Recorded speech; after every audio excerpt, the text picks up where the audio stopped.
Bueno, entonces doy por hecho el que se me ve y que se me escucha, ¿sí? Ok. Les cuento que desde temprano Internet está andando mal. Acá, en mi consultorio está andando mal, así que varias veces se han cortado algunas videollamadas que tuve, así que vamos a tratar de llevar adelante este encuentro y si se corta demasiado, bueno, lo haremos en otro momento. Bien, antes que nada les quería agradecer la presencia hoy, que ya no recuerdo si es cuarto miércoles. Les quería agradecer la presencia y les quería pedir disculpas por todas las veces que suspendí los encuentros anteriores. Entonces quería retomar algo de lo que veníamos trabajando allá lejos y hace tiempo. Y veníamos con el tema de que un sujeto se puede descifrar con un texto. Un sujeto que se descifra a través de un texto. Esa idea, no de descifrar el texto, sino el sujeto que se descifra. Y les daba el ejemplo de esos testimonios que escuché en lo que se llama la Iglesia Negra, testimonios en que algunos fieles se descifraban acerca de determinados pasajes de la Biblia. Y todo esto lo traía para intentar pensar juntos un sujeto que se descifra respecto de un saber acéfalo constituido por marcas de goce. Traía la idea de que uno puede descifrarse a partir de un texto oscuro y que podíamos pensar el texto oscuro constituido por marcas de goce respecto de las cuales un sujeto se descifra. Perdón, se me fueron todos de pantalla. ¿Están ahí? ¿Sí? Bueno. Cualquier cosa, Juan, te pido, por favor, avisarme por celular si es que me fui. Así tengo la posibilidad de hablar menos solo frente a la pantalla. Entonces, descifrarse a partir de un texto oscuro constituido por marcas de goce. ¿Sí? Y quería que trabajemos juntos el punto 2 de esta clase sobre el barroco, la clase 9, porque por el estilo de Lacan de escribir, por su estilo caprichoso, grandilocuente, excesivamente recargado a veces e incluso extravagante, se llegó a decir que los escritos de Lacan eran un exponente del estilo barroco. Los escritos de Lacan eran un exponente del género barroco. Y van a ver que en este punto 2, Lacan dice, me sitúo en el barroco. Me sitúo en el barroco. Y para entender de qué está hablando cuando dice me sitúo en el barroco, nos tenemos que meter en principio con el cristianismo. Vamos a trabajar hoy algunas cuestiones del psicoanálisis y de su relación con el cristianismo. Recién estaba releyendo algunas notas que tomé y me parece que me agarró un costado predicador cuando redacté estas notas. Vamos a trabajar algunas cuestiones del cristianismo que trae Lacan. en su relación con el psicoanálisis en esta clase sobre el barroco. ¿Sí? ¿Por qué? Porque el barroco nace, al menos en la pintura, nace con representaciones de los hechos de los sagrados evangelios. En su dimensión pictórica nace el barroco como representación de los 4 evangelios: Mateo, Marcos, Lucas y Juan. Es decir, los hechos de la vida de Cristo, el relato de los hechos de la vida de Cristo. Y van a encontrar una cuestión que trae Lacan, que tiene que ver con la etimología de evangelio, de la etimología de la palabra evangelio. Evangelio proviene del latín tardío, evangelium, que significa nueva, buena nueva. Uno diría buenas noticias. Les traigo una buena nueva. Etimológicamente, evangelium es eso, una buena noticia. ¿Sí? Y Lacan va a decir en esta clase que los evangelios son menos el anuncio de una buena nueva, son menos el anuncio de una buena nueva que buenos anunciantes de una novedad. Los evangelios son buenos anunciantes de una novedad. ¿Y por qué son buenos anunciantes? Por la manera en que están escritos. Lacan se interesa puntualmente en la forma en que están escritos.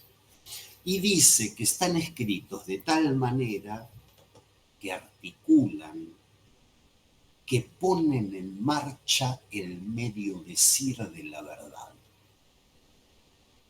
Los evangelios están escritos de tal manera que ponen en marcha el medio decir de la verdad. En la página 130 voy a leer un par de párrafos. Van a encontrar en la página 130 que dice así, cito: lo que relatan 4 textos llamados evangélicos, no tanto por ser la buena nueva, sino por ser buenos anunciantes para su tipo de nueva, para su tipo de novedad, también se puede entender así, y me parece más apropiado: escriben de modo tal que no hay en ellos un solo hecho que no sea discutible. Escriben, la manera en que lo redacta es rara, pero dice escriben, en francés también está así. Escriben de modo tal que no hay en ellos un solo hecho que no sea discutible. Dios sabe desde luego cuánta gente ha mordido ese anzuelo, pero aún así son textos que alcanzan al corazón de la verdad como tal, y hasta abarcan el hecho enunciado por mí de que solo puede decírsela a medias.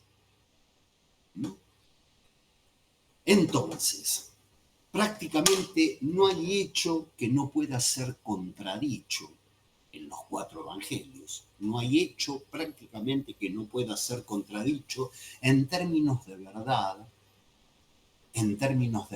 como adecuación de la palabra a la cosa, en términos de verdad objetiva o de verdad fáctica. Uno puede discutir en ellos todo. Voy a dar un ejemplo que es del Antiguo Testamento, pero lo tomé pues, de los ejemplos que conozco, que es la batalla de los amorreos con los israelitas. ¿Sí? Una batalla en la que Josué, que era un lugarteniente de Moisés, era una batalla de amorreos contra israelitas y los israelitas iban ganando, pero se empezó a hacer de noche y había que interrumpir la batalla. Entonces Josué habla con Dios, habla con el Señor, y luego dice: sol detente en Gabaón. Luna, párate sobre el valle de Ayalón. El sol se detuvo, la luna se paró, e Israel pudo terminar de ganar la batalla contra los amorreos. Es decir, los israelitas le ganaron la batalla a los amorreos. Es algo que en términos de lo que sería el conocimiento científico no resiste el menor análisis. Dijo sol, detente, luna, detente, y así uno puede encontrar escritos, pasajes de los evangelios que no soportan el menor análisis, ¿sí? Y Lacan dice, sí, no importa, se puede discutir prácticamente todos los relatos, todos los hechos. Sin embargo, los sagrados evangelios son para Lacan un paradigma de texto que posibilita los efectos subjetivos del medio decir de la verdad. Son un paradigma, son un paradigma de un texto que posibilita los efectos del medio decir de la verdad. Son un paradigma de los efectos de la verdad en su medio decir. Y es por eso que de la batalla entre israelitas y amorreos a mí no me dice nada, pero tal vez una persona podría descifrarse en determinado momento de su vida a partir de eso. ¿Por qué? Porque están escritos de tal manera que posibilitan los efectos del medio decir de la verdad.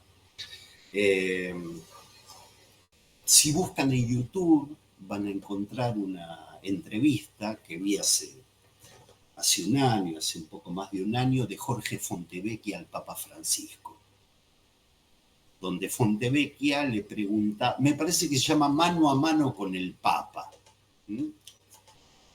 Jorge Fontevecchia, Papa Francisco. A 10 años del papado, creo que se llamaba así.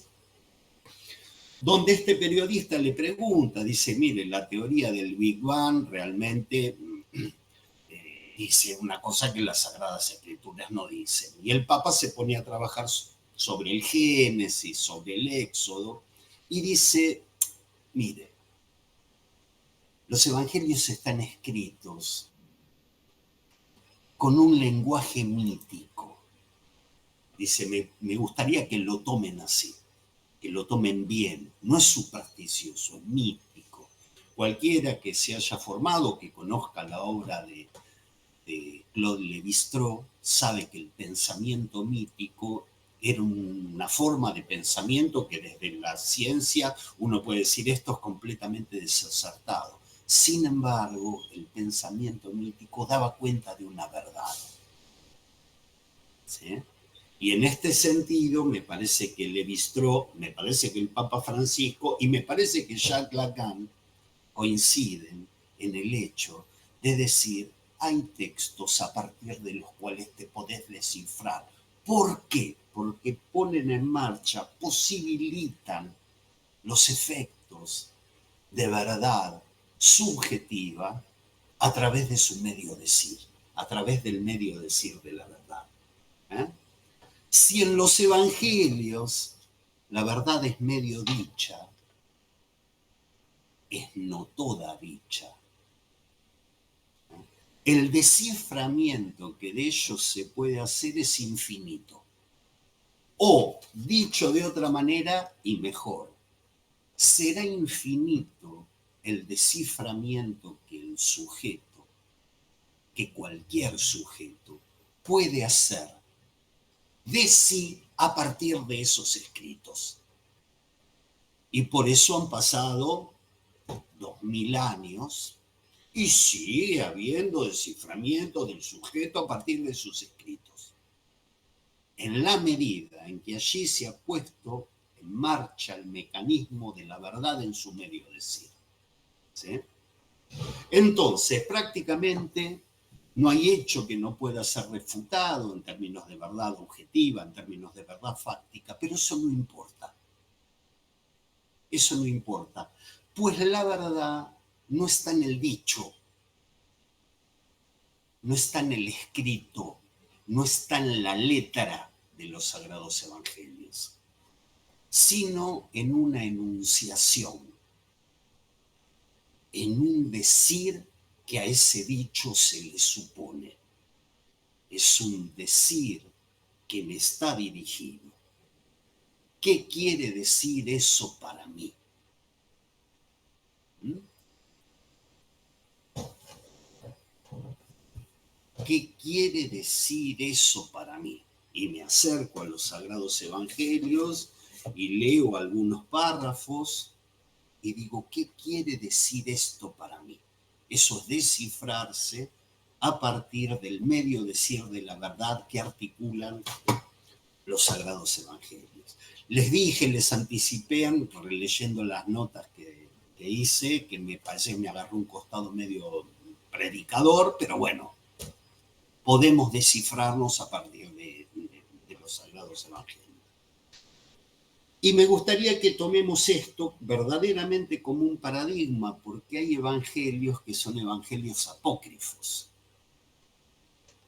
Nosotros tenemos Lucas, Juan, Mateo, Marcos, tenemos los sagrados evangelios, los evangelios canónicos, ¿sí? También tenemos evangelios apócrifos. Y un evangelio es el evangelio según Jacques Lacan. Es a su manera, en cierta forma, un evangelio apócrifo.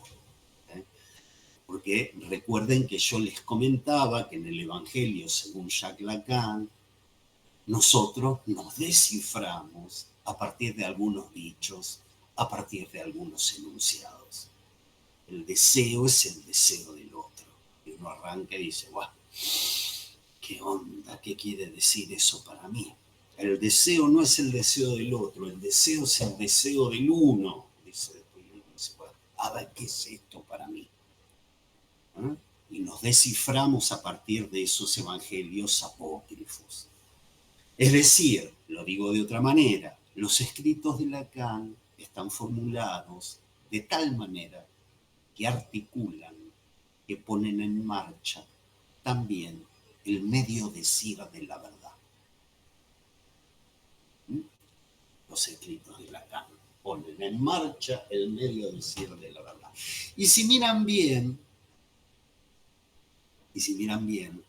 van a encontrar que todos tenemos también evangelios singularísimos.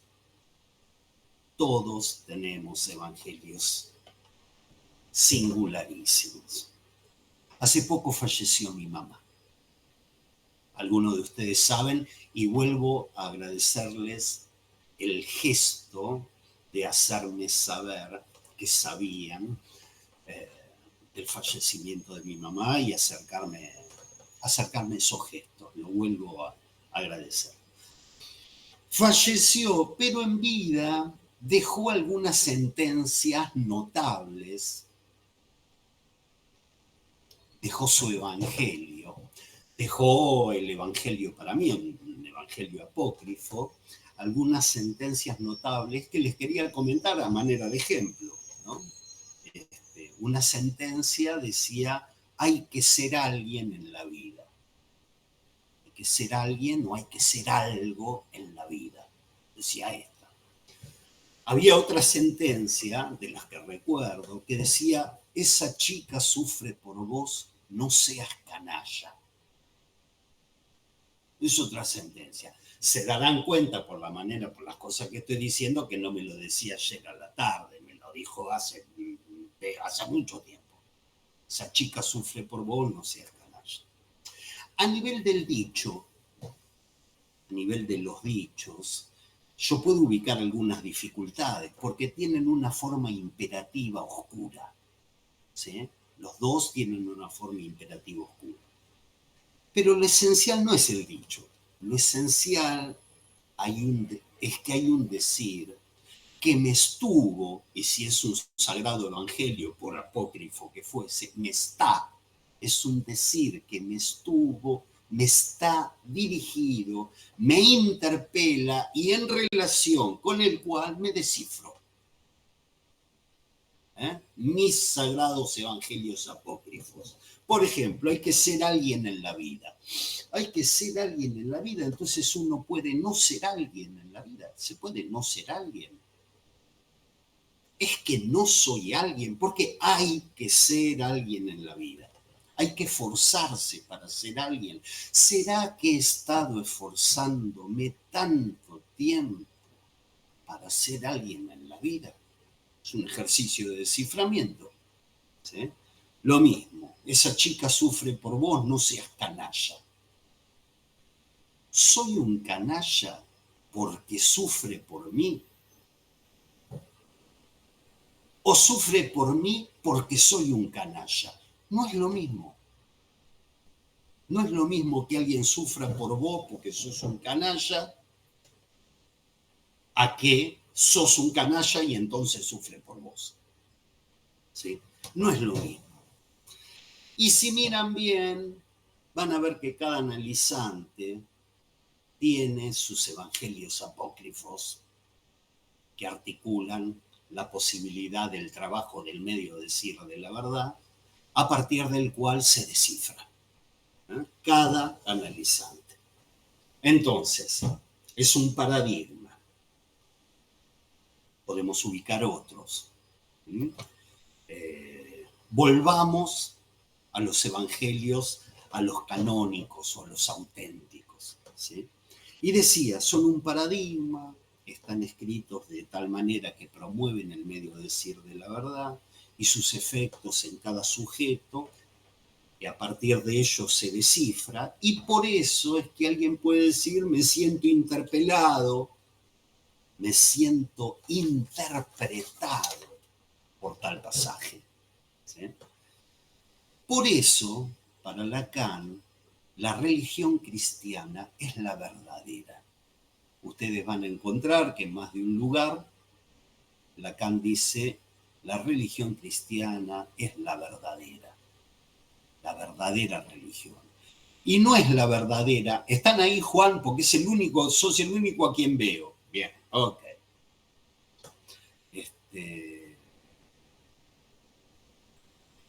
La religión cristiana es la religión verdadera. No en el sentido de que las otras religiones son mentirosas, sino en el sentido de que para Lacan puso a trabajar la verdad como medio de sí. En este sentido es la religión verdadera. ¿Por qué? Porque es la que puso a trabajar la verdad como medio de decir. Y acá tenemos una equivalencia entre religión cristiana y psicoanálisis. Tenemos una rara equivalencia entre evangelios y Jacques Lacan. O Sigmund Freud, donde cada uno de nosotros, época de la facultad, nos descifrábamos a partir de algunas cosas que leíamos en Freud, tratando de encontrarnos en algún rincón de lo que él decía. Entonces decía, una equivalencia entre el cristianismo y el psicoanálisis. Y en ese sentido, en el psicoanálisis somos un poco cristianos. Somos un poco cristianos en el sentido de que en el análisis la verdad se desarrolla en términos de medio decir. El desarrollo de un análisis es el trabajo de la verdad en términos de medio decir, de un decir que nunca es definitivamente ubicable en lo dicho. Entonces, un análisis avanza así, con la verdad en términos de medio decir. Y a partir de esto quería leer con ustedes un parágrafo en el 131. Estoy hablando de cristianismo, digo, me voy a leer esto como el versículo tal, me toma ese clima, ¿sí? Página 131. Cuando se entra en este registro de lo verdadero, no hay manera de salirse. para aminorar la verdad como se merece, debe haberse entrado en el discurso analítico. Lo desalojado por el discurso analítico pone a la verdad en su lugar, pero no la perturba, pero no la afecta. Es poca, pero es indispensable. La verdad en el discurso analítico tiene un lugar diferente. Hemos desalojado algo y le dimos a la verdad un lugar, y ese lugar dice, es poco, pero es indispensable.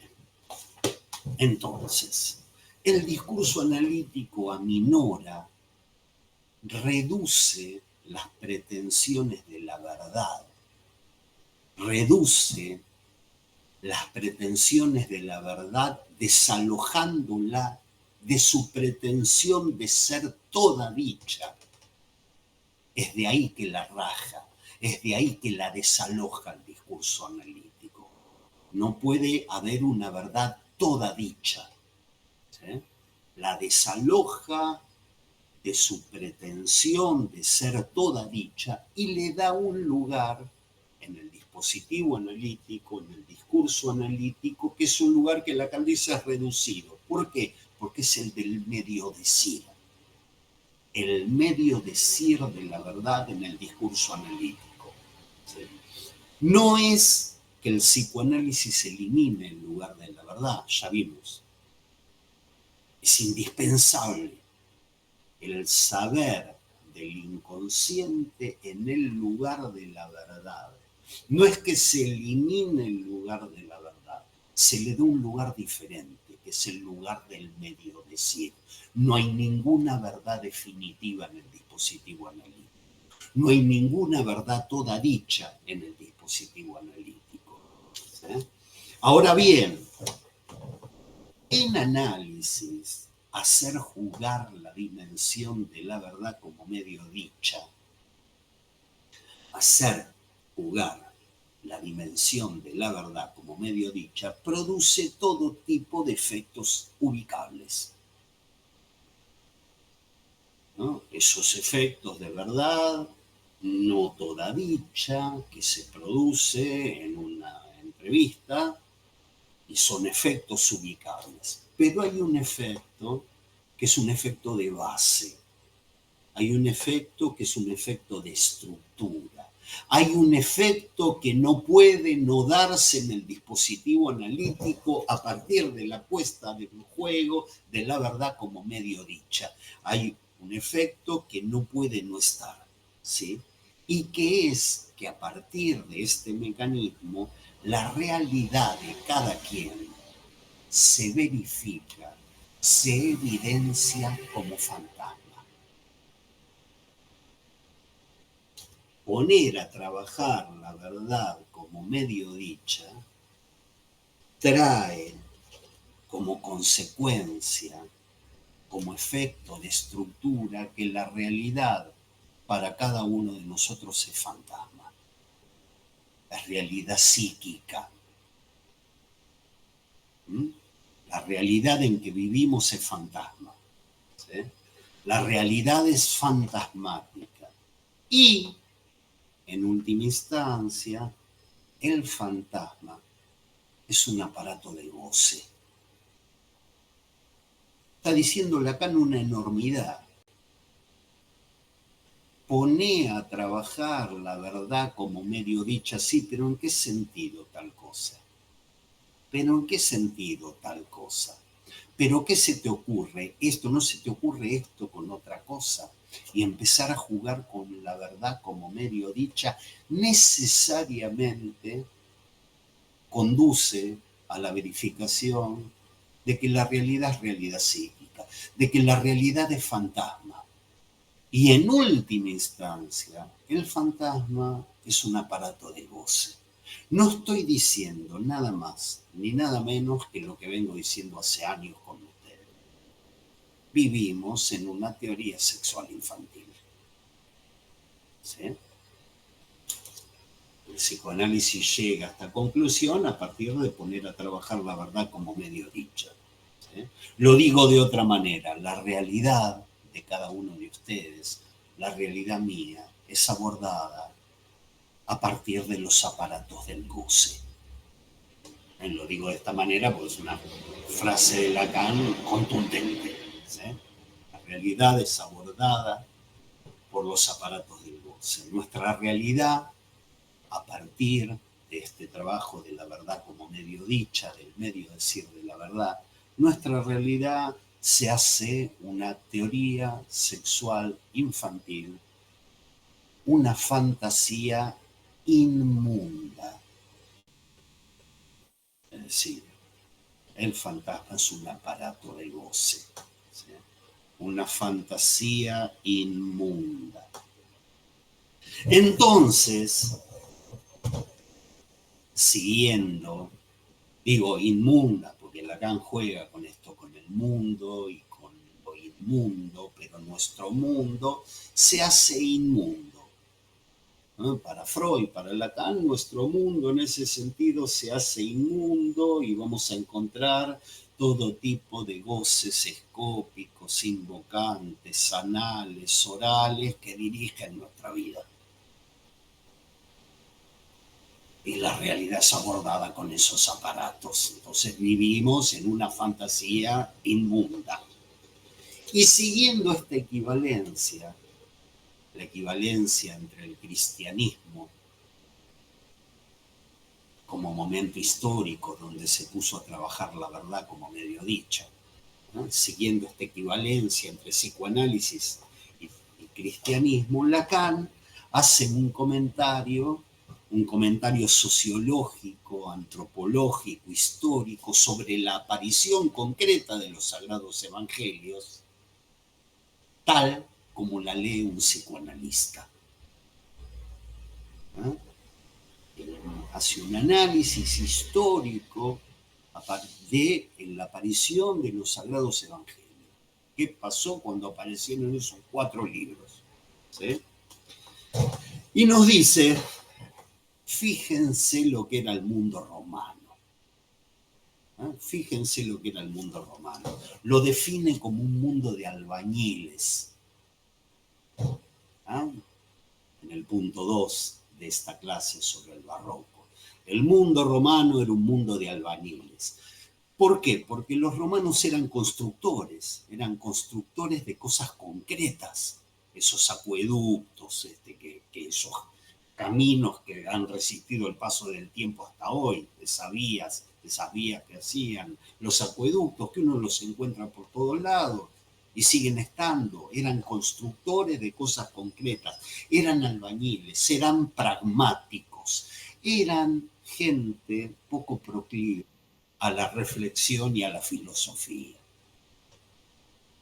Los romanos. No es Lacan el primero que lo dice. No había filósofos romanos, había gente que reflexionaba, un Séneca.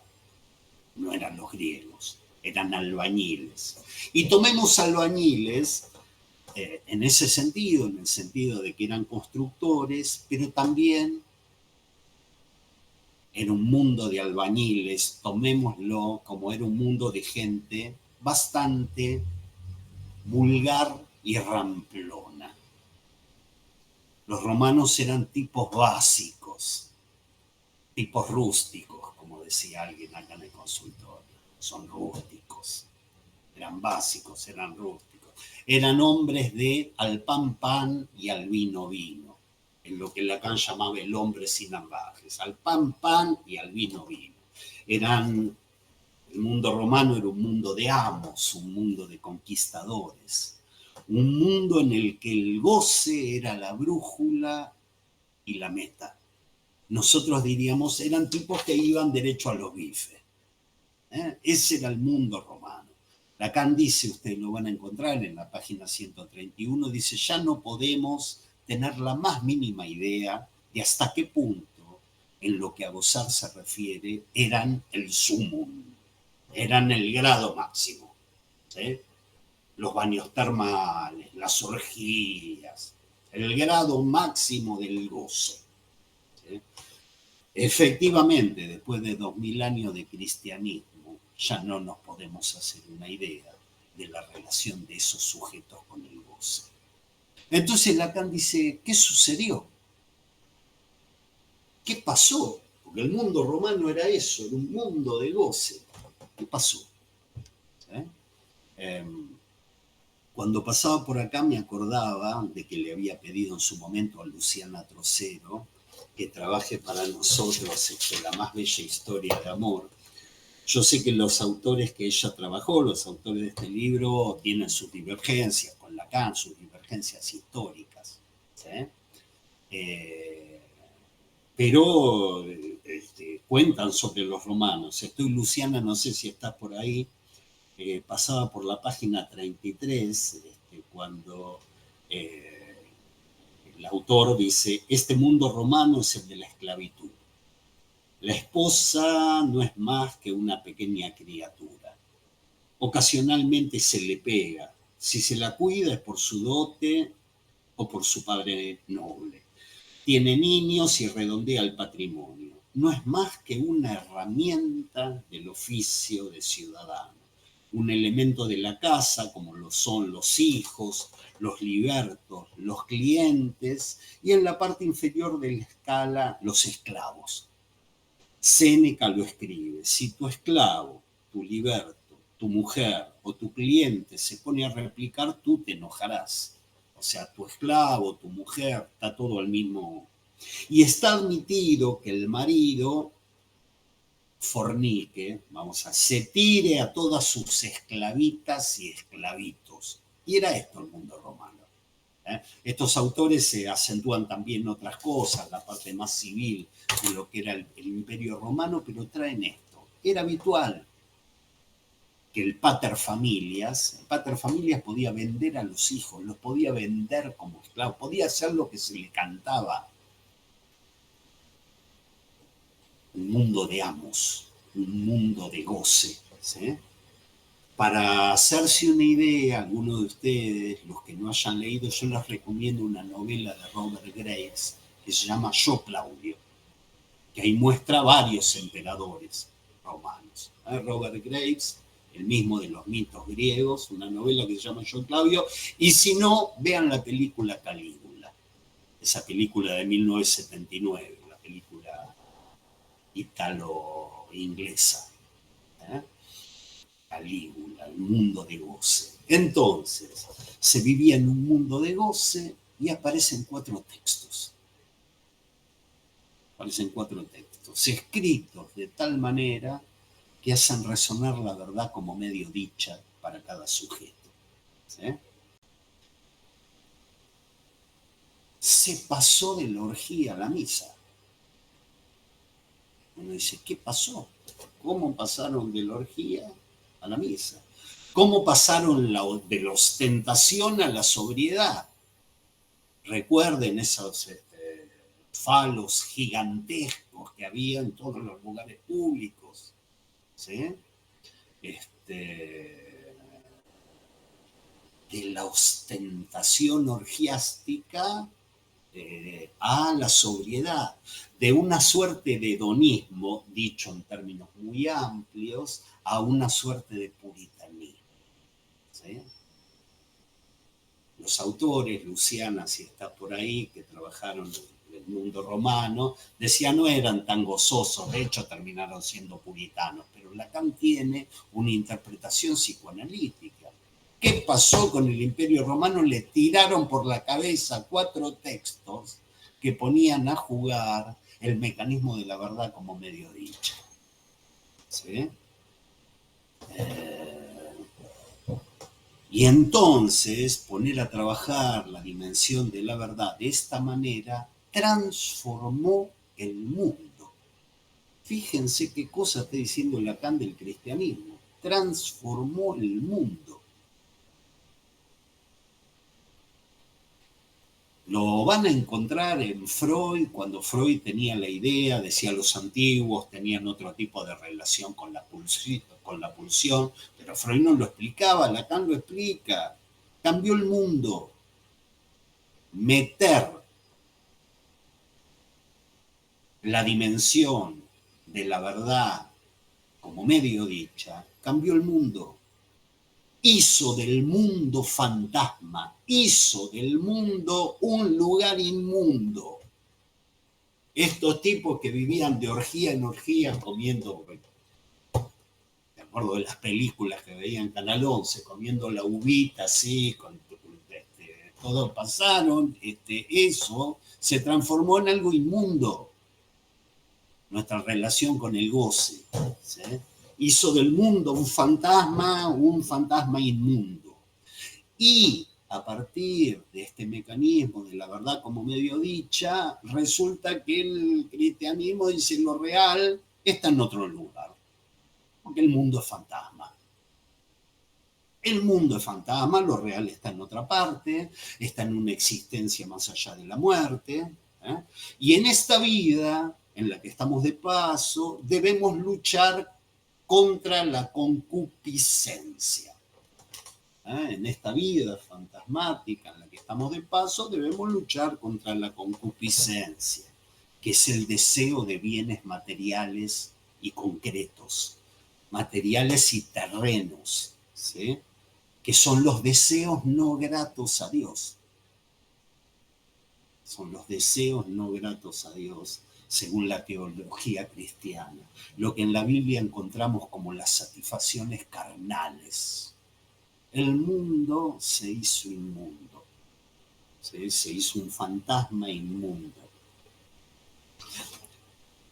Recordemos, estoy hablando ahora del Imperio Romano, estoy hablando de los Sagrados Evangelios, pero Lacan dice, sí, pero esto tiene su equivalencia en el dispositivo analítico, hermano. ¿Y en qué punto tiene la equivalencia? En el punto de poner a jugar la verdad como medio de decir. ¿Sí? Entonces, el mundo se hace inmundo, hay que luchar contra los deseos carnales, contra las satisfacciones carnales, contra estos deseos no gratos a Dios, ¿sí? Y, dicho de otra manera, la acción de la verdad como medio dicha trae a la luz la abyección, es decir, el envilecimiento de los goces del objeto A. Y en este sentido somos cristianos analistas o analistas cristianos, porque el medio decir de la verdad trae a la luz lo vil, lo abyecto de los goces del objeto A. ¿Sí? Vivimos en un mundo inmundo porque somos inmundos, escribí. Por eso Dios me agarró como una cosa medio de regocíjense en el Señor. Vivimos en un mundo inmundo porque somos inmundos y debemos trabajar contra nuestra propia inmundicia.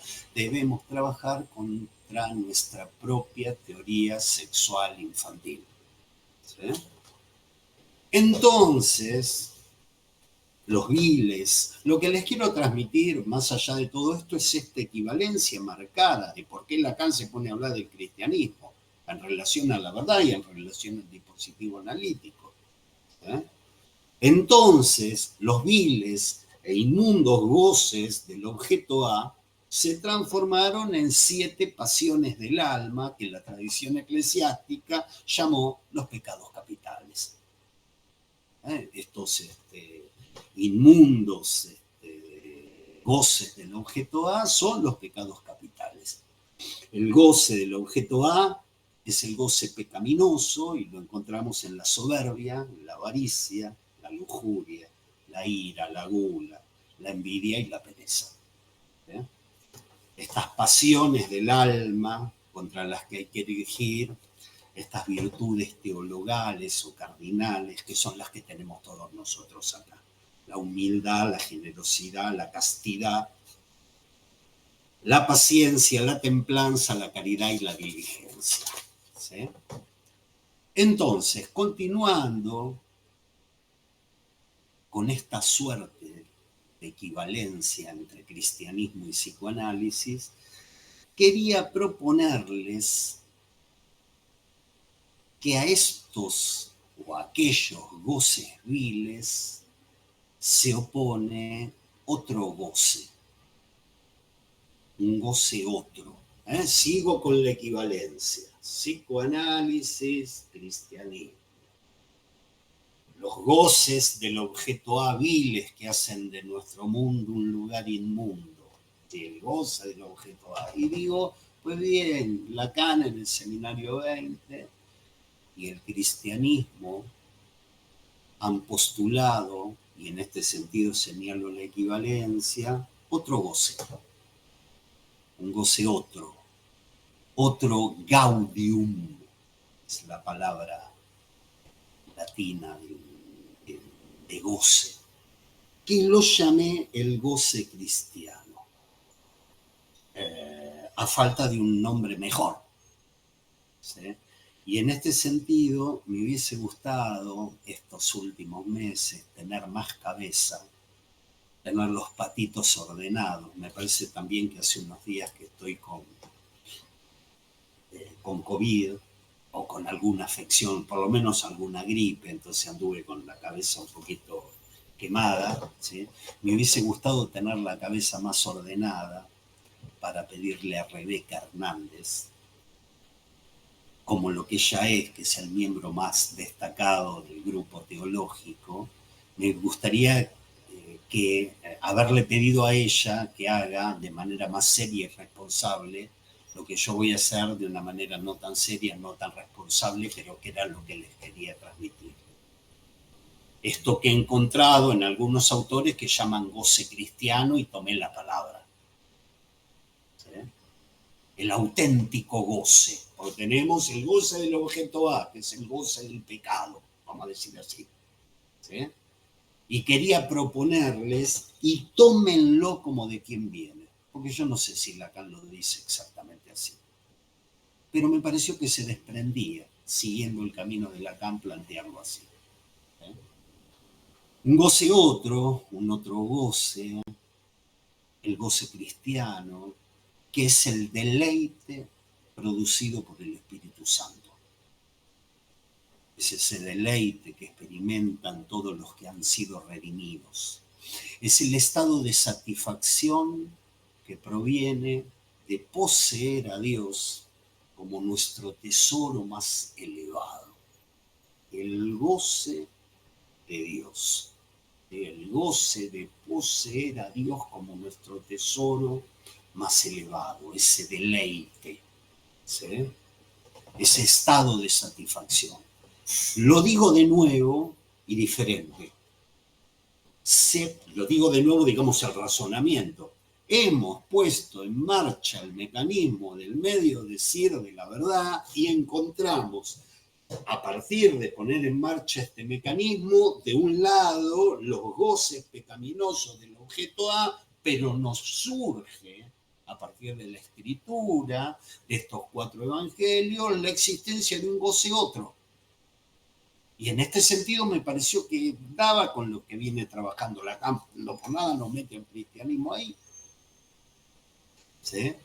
Un goce otro. ¿Sí? El deleite. ¿Sí? El deleite producido por el Espíritu Santo. ¿Sí? El goce de la comunión con Dios. No es goce del objeto A. El goce de la comunión con Dios. ¿Sí? Acéptenme primero eso. Hemos puesto a trabajar en la verdad como medio dicha y se nos despejaron, se nos abrieron, por un lado un goce pecaminoso y por otro lado el goce de la comunión con el Señor. Regocíjate en el Señor. Y en este sentido, si me aceptan la diferencia, me parece que a partir de algunas lecturas de lo que es el goce en la Biblia, uno encuentra, siguiendo Lacan, que en las Sagradas Escrituras el llamado al goce es abrumador. El llamado al goce, la exhortación al goce en las Sagradas Escrituras es abrumadora. El pueblo de Dios es exhortado a regocijarse en forma constante. es exhortado a regocíjate en el Señor. ¿Sí? En realidad, si uno lo mira bien, o si uno lo mira siguiendo a Lacan, o uno lo mira acompañándolo a Lacan, el goce cristiano, lejos de ser una opción, es un deber para todo creyente. Es un deber. ¿Qué les estoy tratando de decir? ¿Hay alguien ahí? Oh, no parece. Sí. ¿Sí? Bueno. Sí. Ok. Sí, Roberto, estamos. Todos y todas.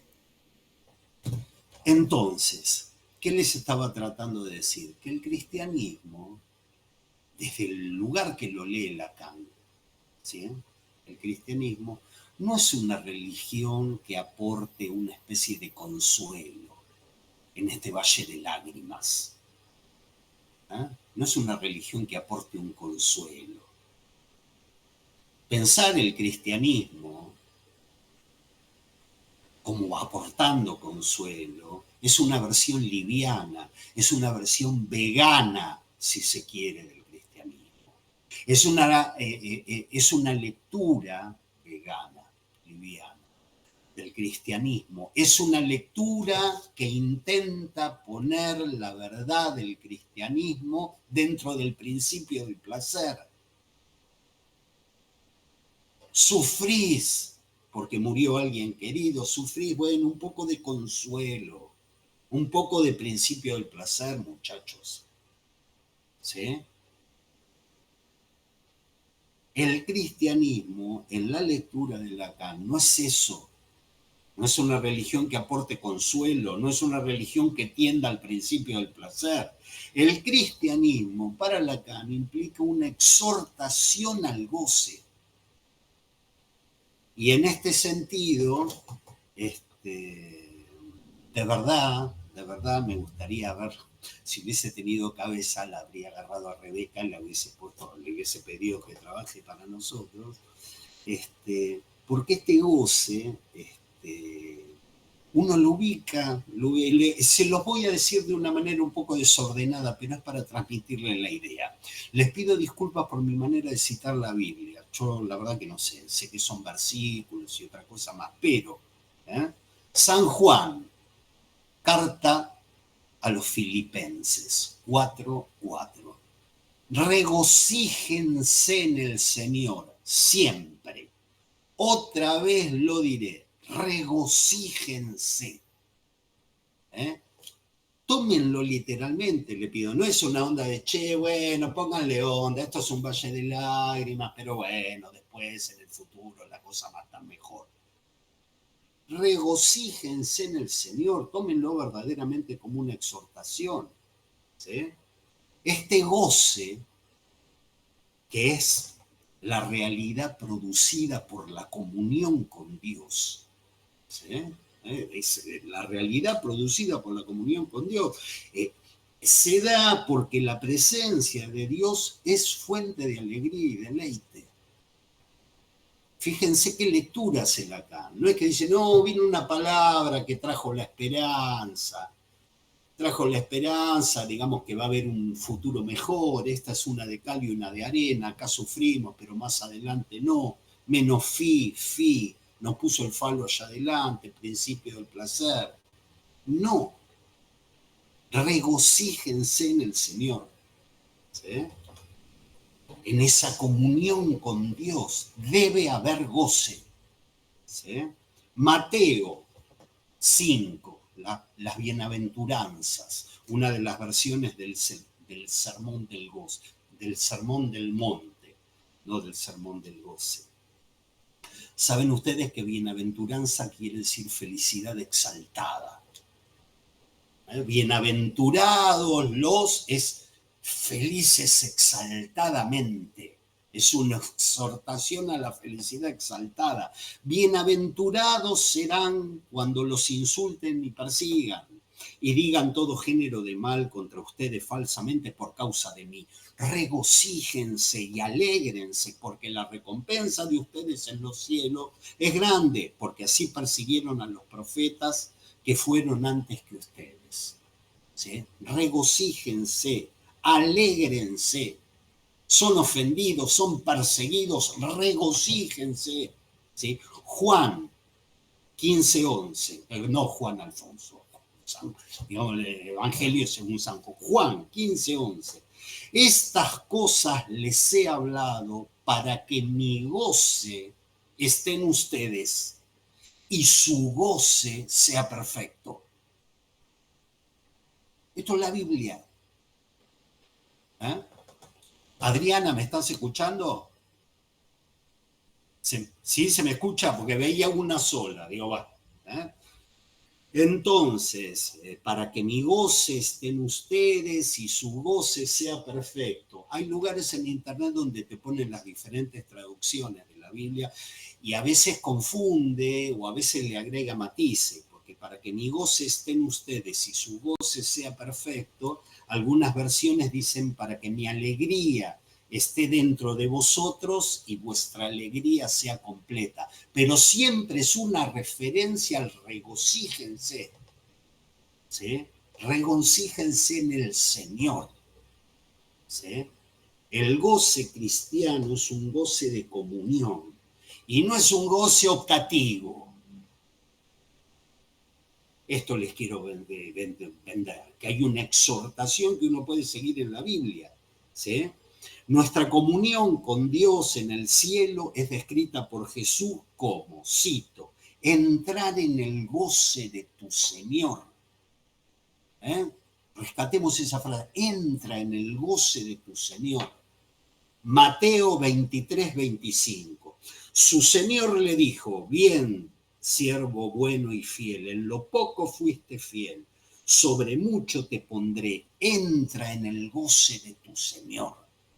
Fíjense qué lecturita hace Lacan. ¿Sí? Entra en el goce de tu Señor es traducido por otros como alégrate conmigo.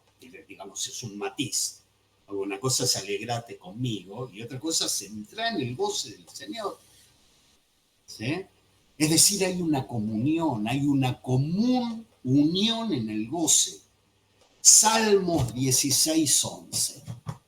Me mostrarás la senda de la vida. En tu presencia hay plenitud de goce. En tu presencia hay plenitud de goce. Delicias a tu diestra para siempre. ¿Sí? El Señor es y será nuestra única y verdadera satisfacción. No se trata allí de los goces del objeto. Búsquenlo, denle una vuelta a la Biblia. Yo, digamos, estoy hablando sin saber como tantas cosas que hago, pero uno puede ubicar esto, porque Lacan se orientaba un poquito así.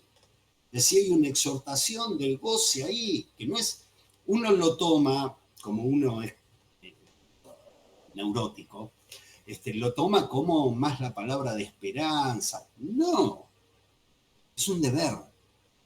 Insisto, el llamado al goce, el imperativo de goce, es insoslayable en las Sagradas Escrituras. El pueblo de Dios es exhortado a regocijarse en forma constante. Si es pueblo de Dios, si tiene al Señor como único tesoro. De tal forma que el goce de Dios, y en este sentido estoy usando el genitivo, subjetivo y objetivo, el goce de Dios, es decir, se goza de Dios. ¿Sí? Se goza de Dios y goza Dios. El goce de Dios. Se goza de Dios y Dios goza. Se goza en Dios. Es la manera en que está escrito tantas veces en las Sagradas Escrituras. Se goza en Dios. Lejos de ser una opción, es un deber para todo creyente. Regocíjate en el Señor. Entra en el goce de tu Señor. Tan forzoso es este imperativo Si uno lo sigue a Lacan o se orienta, yo no sé hasta qué punto ya lo sigo y en qué punto me parece que desprendo cosas que no dice él, pero yo creo que él las dice. ¿Sí? Tan forzoso es este imperativo que la posibilidad de ausencia de ese goce, vamos a pensar en un creyente no muy creyente, vamos a pensar en alguien que no se regocije, que sea atacado por un golpe de castración en la vida y que no sienta dentro de sí ese goce del Señor. ¿Sí? La ausencia del goce cristiano, que es el único y verdadero goce, no debe ser tomada como algo ligero o inocuo. A ver, hágame un signo, deme una señal que están ahí, porque esto ya cada vez está más oscuro. Estamos, Roberto, ¿eh? Estamos. Muy bien, ok. Entonces, la posibilidad de que no exista ese goce en un creyente, la posibilidad de que no exista ese goce de la comunión, del deleite, del goce del Señor, ¿sí? La posibilidad no debe ser tomada como algo ligero e inocuo, pues esa falta de goce es el trayecto más corto que conduce al pecado. Fíjense qué lectura. La posibilidad de no poder ubicar ese goce es el trayecto más corto que conduce al pecado. ¿Qué era el pecado? El goce del objeto A. ¿Sí? De tal forma que el corazón que no está satisfecho en Dios buscará esa satisfacción en el pecado. El que no encuentra ese goce de Dios, de ese goce en Dios, digamos, la comunión es así, por eso digo genitivo, subjetivo y objetivo, ¿sí? El que no encuentra ese goce, buscará la satisfacción en el pecado. Y ese es el gran peligro de un cristianismo sin goce, es decir, sin deleite, es decir, sin satisfacción. La falta del goce, de ese goce, del goce cristiano, conduce al pecado. Pues el pecado ofrece un goce, pero es un goce temporal, un goce engañoso y al final destructivo. Entonces diría, nosotros los pecadores, nosotros los neuróticos, nosotros los analizantes, estamos habitados por un goce inmundo, mundano, lo que el Nuevo Testamento, por ejemplo, Hebreos 11, 25, 26, llama gozar de los placeres temporales del pecado. Hebreos, gozamos de los placeres temporales del pecado. Es el goce mundano y a la vez inmundo que apetecemos cuando no nos deleitamos en Cristo. ¿Sí? Lacan fue muy sensible a esta exhortación al goce. Insisto, a mí me parece una lectura, espero transmitirle lo abismal que es esto. Lo abismal que es esto. A mí me hace acordar de ese tipo de películas donde están esos pastores, en general protestantes, ¿no? Donde dice, regocíjate en Cristo, y alguien le dice, mirá, falleció mi hijo, y se cortó. Ahí volviste, ahí volviste. ¿Qué es lo último que dije? De los pastores que dicen. Bien, ese ejemplo tonto, torpe, pero que uno encuentra de esos pastores protestantes, que la primera cosa que uno le toca es como cierto fanatismo. Y digamos, sí, porque es una exhortación al goce. Sufres, regocíjate en el Señor. Es este punto que capta Lacan, esta exhortación al goce más allá del principio del placer. ¿Sí? Y es más allá del principio del placer, y para esto hay que tomar la palabra exhortación. Yo digo de exhortación al goce. Tomemos la palabra exhortación en su sentido más amplio, ¿sí? Que es incitar una persona con autoridad, incitar a otra a hacer una cosa o actuar de cierta forma mediante razones o ruegos.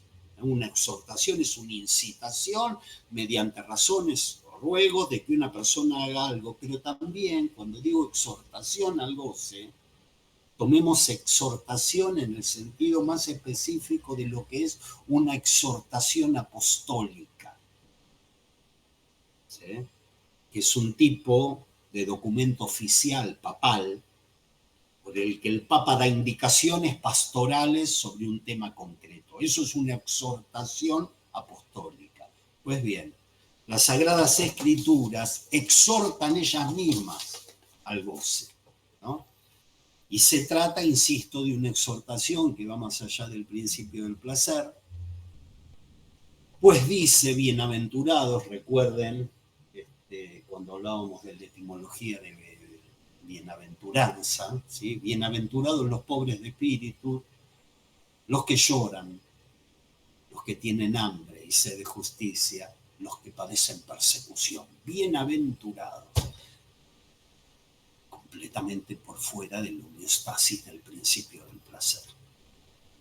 Bien, voy a dejar acá, no se me escapa que he hecho un camino sinuoso, tal vez se podría haber hecho mejor, pero bien, es lo que pude. Voy a dejar acá, si hay preguntas, si hay cuestionamientos, si hay discusiones, este es un buen momento.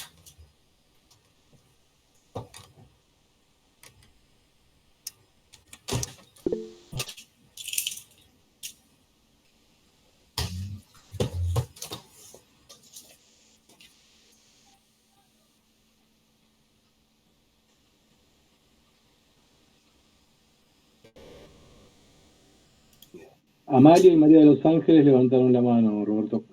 Ah, no veía. Bueno, en ese orden, Amalia y María de los Ángeles. Mientras hablabas de esto de la exhortación al goce, me venía a la cabeza lo que dice Spinoza del estado de beatitud. ¿Tendría algo que ver con esto? De la conquista de un estado de beatitud, de que no me acuerdo qué eran, si los triángulos o qué, cuando todos estaban como en la misma, se compartía como un estado de beatitud. La verdad no sé, Amalia. No sé, la beatitud espinociana, ¿no? Sí, No, sí, como debería esto, buscar. una cosa, viste, como un cope de llegar a, digamos, Sí. ¿no?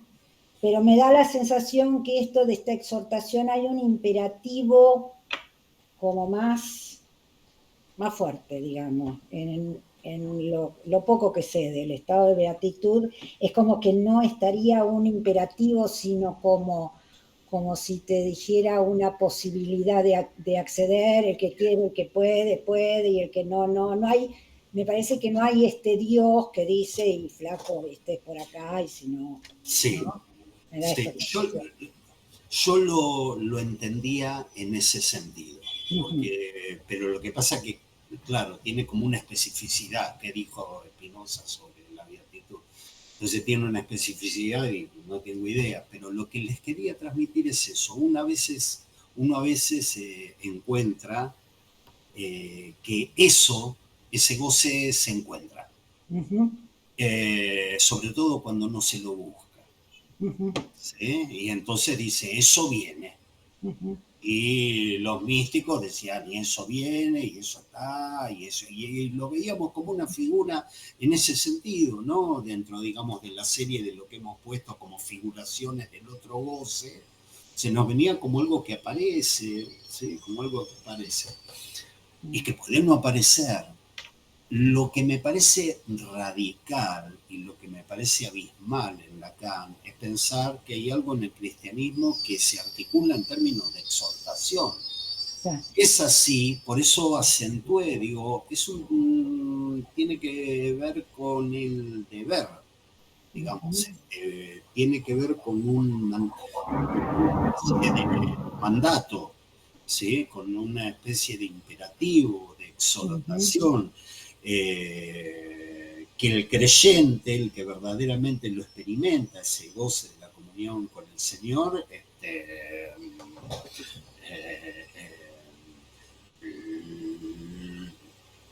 no solo que lo encontró, sino que si sos creyente, tiene que responder tu cuerpo, digamos, regocíjate en él.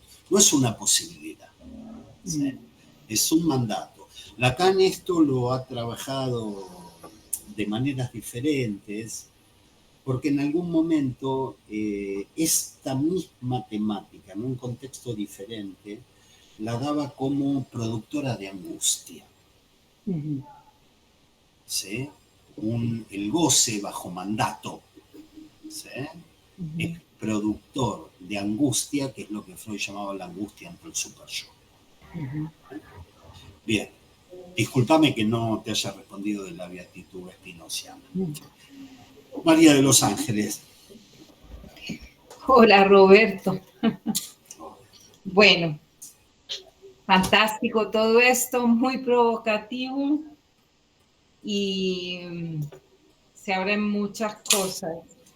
En cuanto a lo que decías, de que no es optativo este goce, efectivamente, la gracia delectans es algo que sucede, digamos, en el alma, porque el Espíritu Santo se la otorga al alma o al corazón, o sea, no consiste simplemente en los textos de los místicos que hacen una serie de ejercicios, de meditaciones, y así se llega, ¿no? Es preciso que el Espíritu Santo la conceda. Eso por una parte.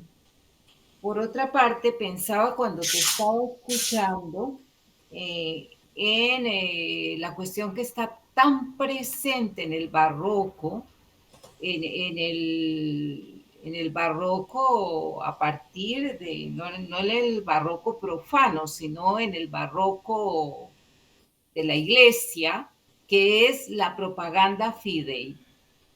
Es decir, era meter, por ejemplo, en la pintura es tremendo.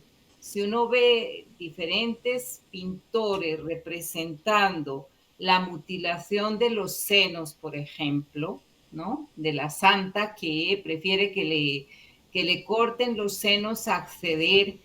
Sí, sí. Y hay con los ojos, Santa Lucía. eso, no, la crucifixión de San Jerónimo, por ejemplo, o sea, el detalle de la carne que goza. Pero es brutal realmente, ¿no? Pensaba en un escrito de Ray Bradbury, en donde él hablaba de la dicha de escribir. Él habla de la dicha de escribir y dice, no tiene que ser como el apocalipsis del goce, puede ser algo que se suscita como una pequeña llama, como la llama de una vela, pero esto es de otro orden completamente. O sea, estas representaciones donde gozan esos cuerpos, eso no es la llama de una vela, ¿no? Entonces, muchas gracias, Roberto, y te quiero volver a insistir en esto que me ronda, es decir, siempre ese desocultamiento de la verdad, la aletheia griega, siempre ese desocultamiento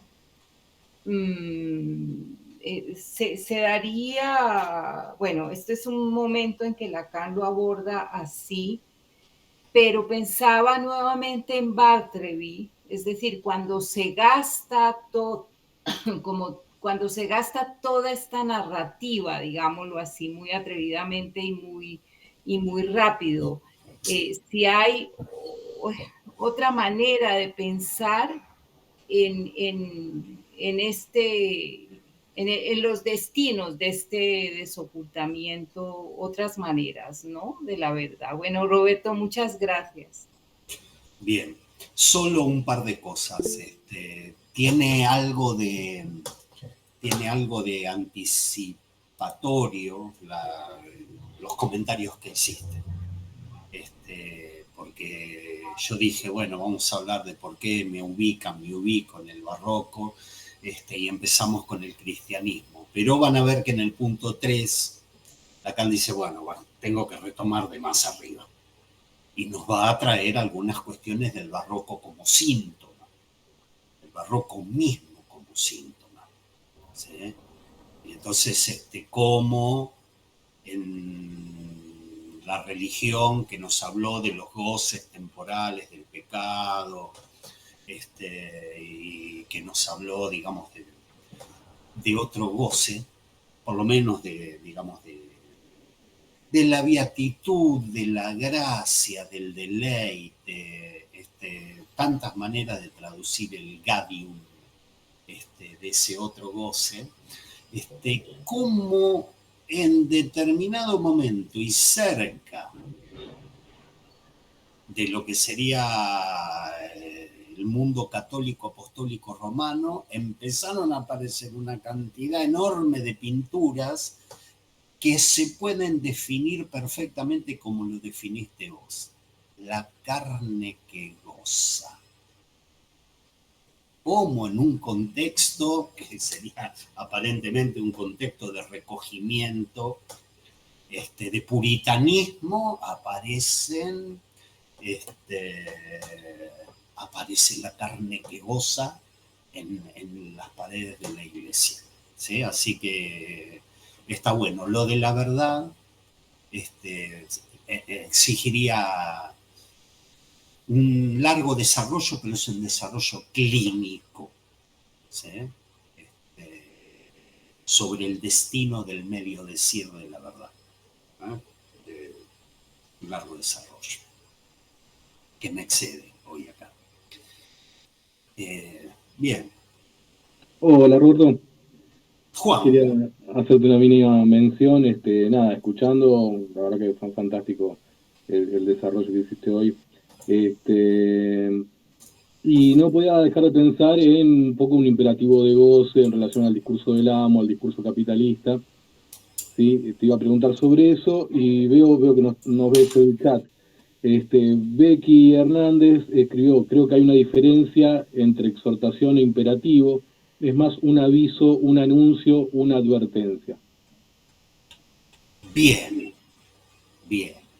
Entonces, me decías vos, imperativo de goce, discurso capitalista, discurso del amo, ¿para qué lado ibas? Orientame un poquito para qué lado ibas.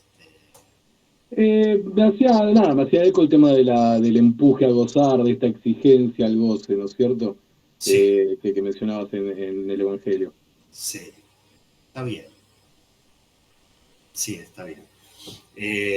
Porque efectivamente hay en términos discursivos, en términos de Lacan del seminario 17,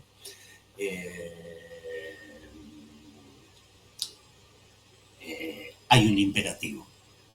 ¿Sí? Un imperativo que nace de un significante de goce, gran fin. Y es imperativo porque con eso hay que hacer algo. ¿Sí? Pero nos coloca en un ambiente completamente diferente, que es el ambiente, digamos, de pensar el goce fálico como más allá del principio del placer. ¿Sí? Y lo que yo quería traer hoy, todas las cuestiones relativas a lo fálico, a gran fin, a esa repetición, a esa compulsión, dejarla de lado y traer esta cosa para mí tan fuerte de verse jugar una exhortación por el lado del otro goce. ¿Sí? En realidad no te estoy respondiendo, te estoy diciendo como yo armaba las cosas, me quedaba por un lado, quería dejar los goces pecaminosos. Esto claramente también hace un poco de eco con lo que habíamos visto de tanto de San Agustín como del Ángelus Silesius. Claro, sí señor, sí. Y quería que Rebeca no solo lo escriba. Rebeca, te escucho. Comentame esta diferencia entre exhortación y Imperativo. imperativo, por favor. Comentámelo No, como no tengo mucho que comentar, hola. Simplemente ubicar cierta diferencia, me parece que no es lo mismo, entonces ahí, si querés, puedo darle una vuelta después de esta clase. Yo más bien lo que encuentro, así como intuitivamente puedo decir, es que la exhortación, porque no hablamos del amor a Dios, ¿no? Y siempre que hablamos del otro goce, nos queda como por fuera el tema del amor o lo mencionamos casi hacia el final.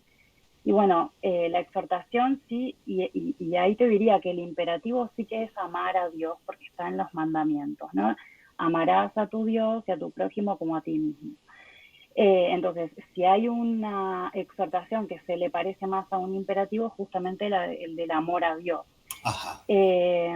Entonces, yo agregaría, porque esto es algo que con lo que vengo como idea hace años ya y por eso estoy también en este tema así como tan metida, agregaría amar a Dios y a través del amor a Dios hacer condescender ese goce, si querés pecaminoso, fálico, a este regocijo en Dios, ¿no? Entonces eso abre como si fuera, si pensamos en las fórmulas de la sexuación, el lado macho, ese lado del goce fálico, el lugar en donde todos estamos ahí como pecadores, porque ni el más santo se salva de estar ahí, pero que también, y por la vía, digamos, del amor a Dios, hay una exhortación a gozar de esa otra manera. Bien. Bien. Ok. Bien. Lo tomo, lo escucho y lo trato de asimilar, que me dé vueltas.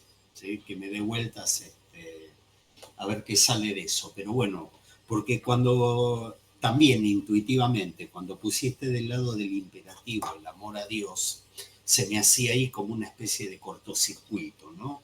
La dimensión imperativa, pero es verdad, es un mandamiento. Como es, amarás a Dios sobre todas las cosas, ¿es así?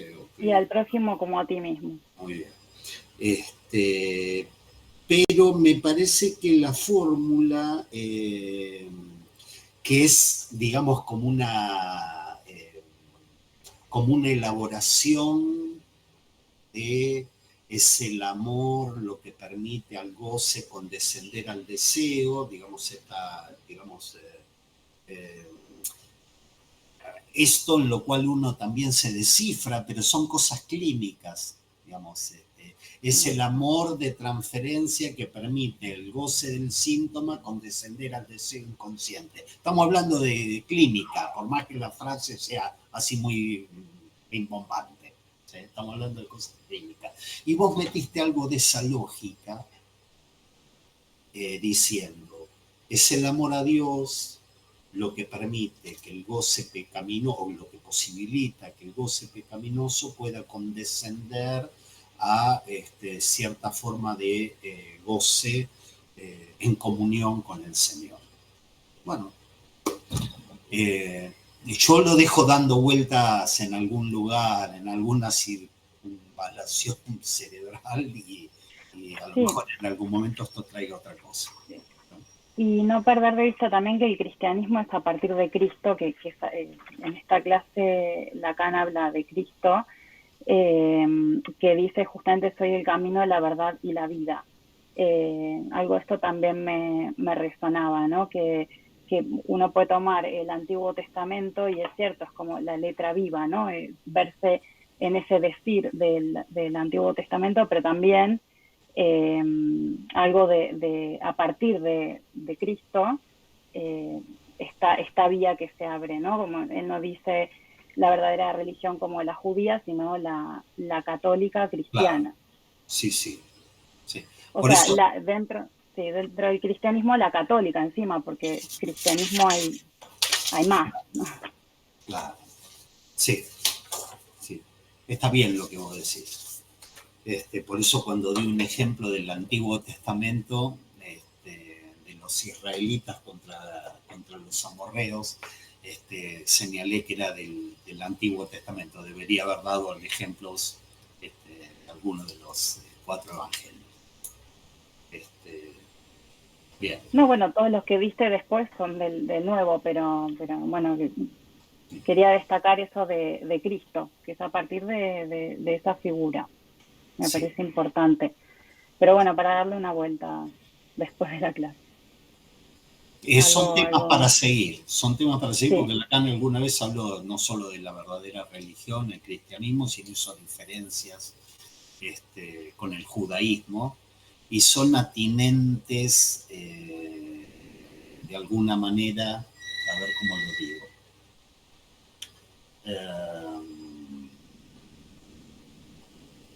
como algún intento de darle una vuelta a la temática del Padre. ¿Sí? Por eso en esta clase también habla de la Santísima Trinidad, ¿no?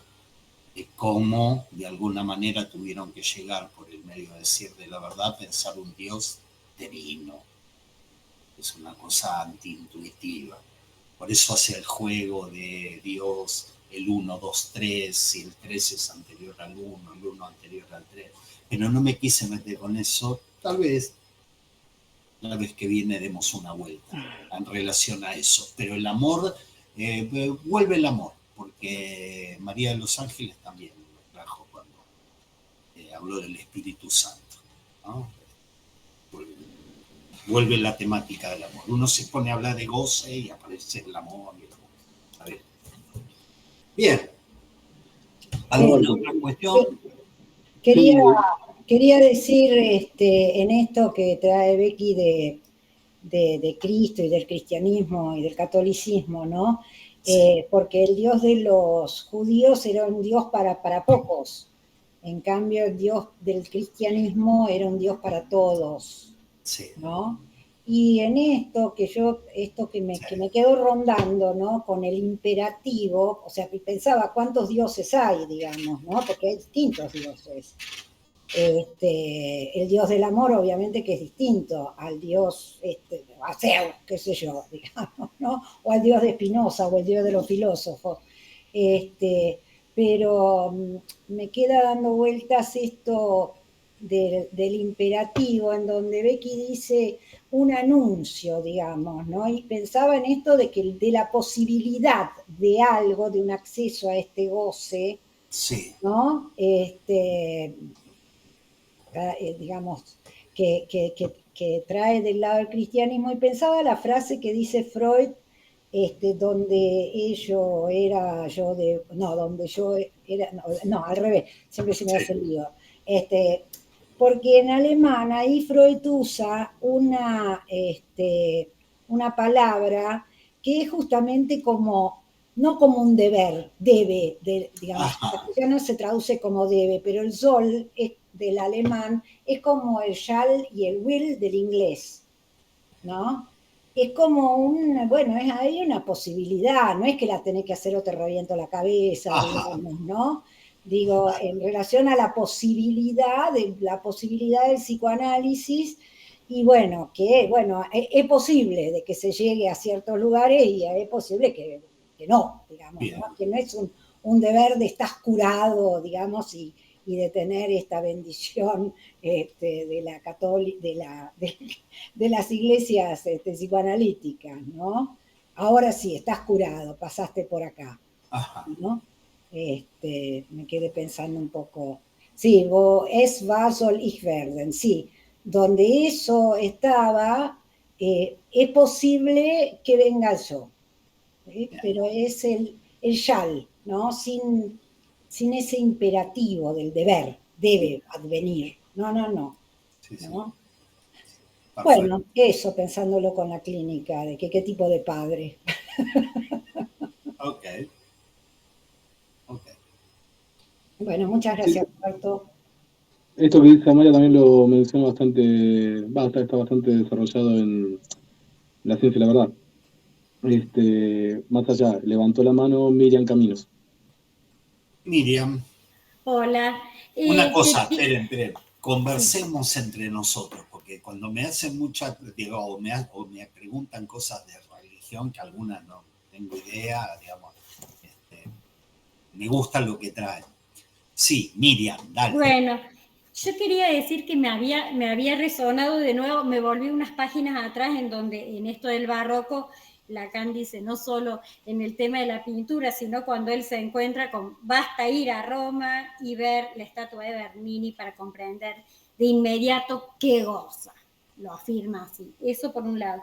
Por el otro lado, lo que pensaba, y a continuación en la misma página 92, respecto de los escritos de los místicos y de Lacan, Y de Lacan. barrocos, que él mismo dice, estas jaculaciones místicas no son ni palabrería ni verborreas, son a fin de cuentas lo mejor que hay para leer, barrita, nota a pie de página, añadir los escritos de Lacan. Sí. Eso.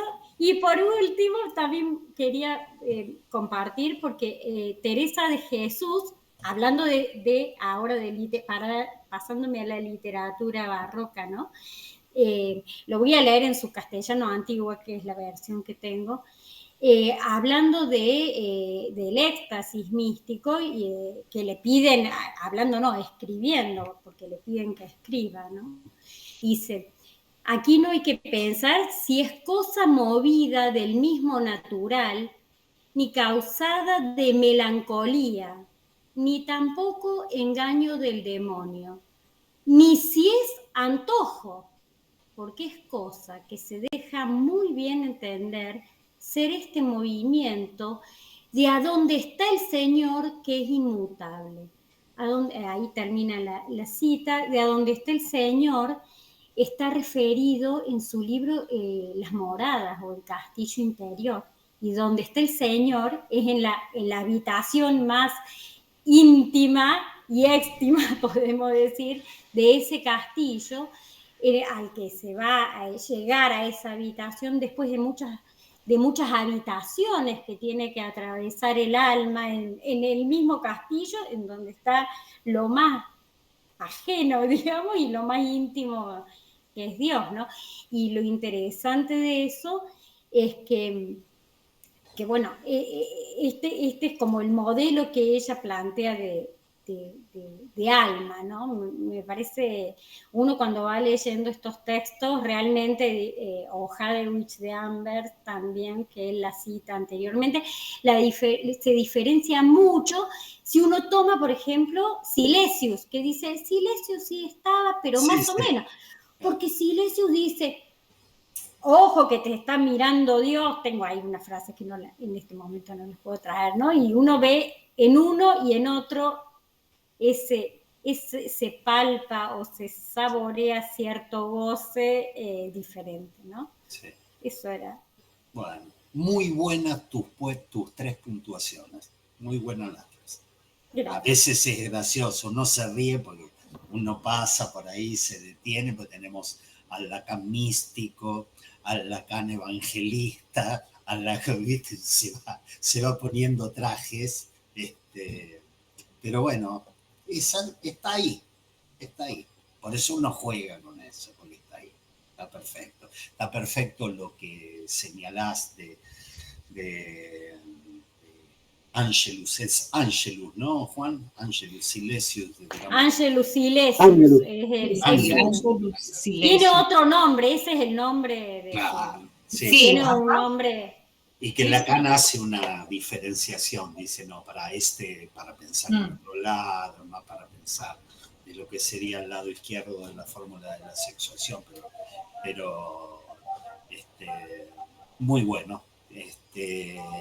Y mirar a Santa Teresa de Bernini, uno podría decir como lo dijo María de los Ángeles, carne que goza. Ella goza. Está buena la triplicación. No sé si Becky Hernández levantó de nuevo la mano. Acá dice que se... Ah, no. Pensé que se había ido. Me parece que se fue. María de los Ángeles. A No, ver. perdón. ¿Ah? Lo toqué por error, perdón.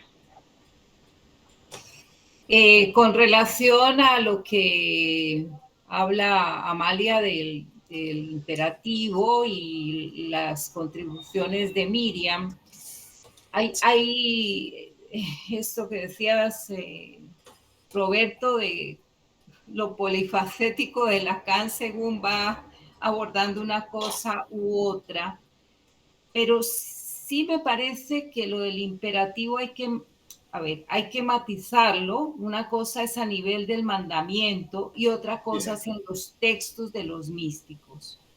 Porque, por ejemplo, en el caso de San Juan, cuando él habla de la alegría de las místicas en la contemplación, dice que inflama el alma en el espíritu del amor o de amor, digamos, inflama el alma.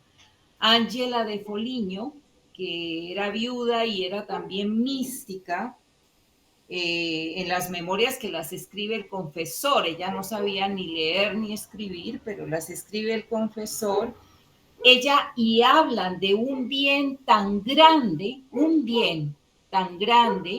que no se puede ni pensar ni se puede comprender, pero es del orden, lo viven como un bien.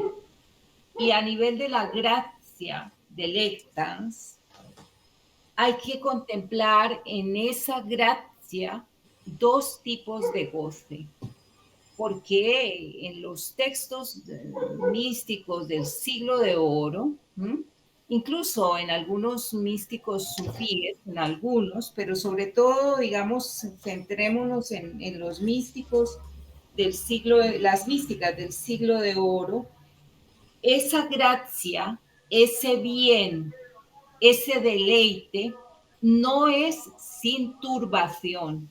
Son las dos fases, o sea, hay un padecimiento, pero ¿cómo es ese padecimiento? Ese padecimiento es en tanto que el alma no alcanza el estado de fusión con Dios. Ajá. ¿Sí? O sea, a mí me parece que ahí hay matices en donde una cosa es el padecimiento de no alcanzar ese goce que está más allá, digámoslo así, pues a la bruta, a mi manera. Está bien. Eso era, gracias. Bien. Y yo me quedo con lo que señalaron, porque la verdad que son temas para abrir. Ya cuando dijeron, exhortación no es lo mismo que imperativo, póngame usted, porque dije, mira. Y después todos estos matices, digamos, de los goces, ¿no?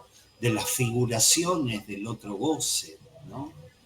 Del padecimiento. Sí, está bien, hay turbación y padecimiento. ¿Por qué? Y por no alcanzar el estado de comunión con él. Bueno, eso es una manera y que hay que tomar nota, que sería diferente a decir hay turbación. ¿Por qué? Porque es un bien tan grande que desborda.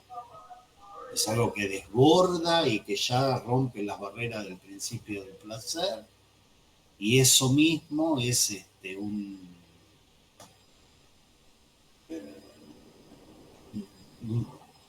a ver, ¿cómo diría? Quiero usar alguna forma oximorónica. Un placer que se resufre, o un sufrimiento en el que uno se deleita. Así que bueno, son cositas que están ahí y que a lo mejor en algún momento se nos lleguen a alguna forma de síntesis y si no, nos seguirán haciendo trabajar. Un analizante mío me dijo el otro día, disfruto la incomodidad. En eso estamos. No escuché. ¿Puedo cerrar con un humor? Perdón, ¿quién habla? Adriana. Digo, ¿puedo cerrar con una nota de humor? Sí, claro. Por ejemplo, hablando de los goces, un domingo a la mañana, no 8 de la mañana que te toque el timbre, le venimos a dejar un mensaje de la Biblia. Yo no quiero saber en ese momento porque quiero seguir con mi goce del dormir.